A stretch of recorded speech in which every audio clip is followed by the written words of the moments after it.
Hi race fans.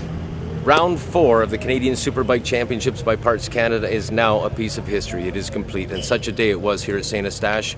We'll go back and a quick review of our CBR 125R class. Shea Gauthier scored his 3rd win in a row. Austin Shaw O'Leary leaves this place with the points lead, and we're headed to his home track.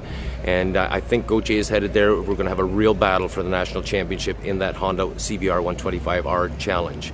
In the amateur ranks, Greening, Garvey, and Nawaz continue to occupy positions on the podium. They did so in both the Inside Motorcycles Amateur Sport Bike race and in the K&N Performance Filters Amateur Superbike race.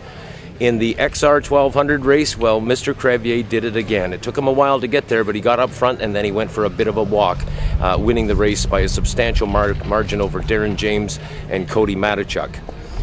In our Pro Sport Bike race, equally, Frank Trombino on the number 31 Acme Slate-sponsored Suzuki did a splendid job and took a runaway win in our Pro Sport Bike race earlier on today. In the Parts Canada Pro Superbike race, what a barn burner that was. Pole sitter Jordan Zoke on the number 1 Kawasaki had a poor start and started in 3rd position behind Alex Welsh and Brett McCormick. Brett McCormick got some pretty serious distance.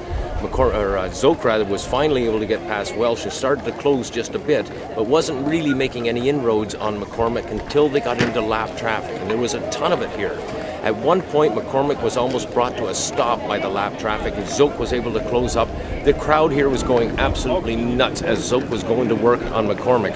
McCormick came down the front straightaway with Zoke about 4 or 5 bike lengths behind, but the pit board came out and it said 0.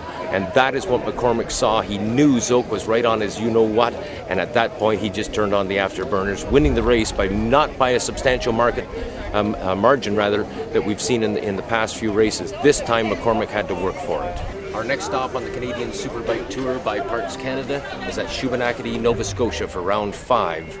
We'll be there for the weekend of August 5 and 6. Hope you can join us. If you can't be at the racetrack, be sure to join us on CSBK TV. Talk to you then.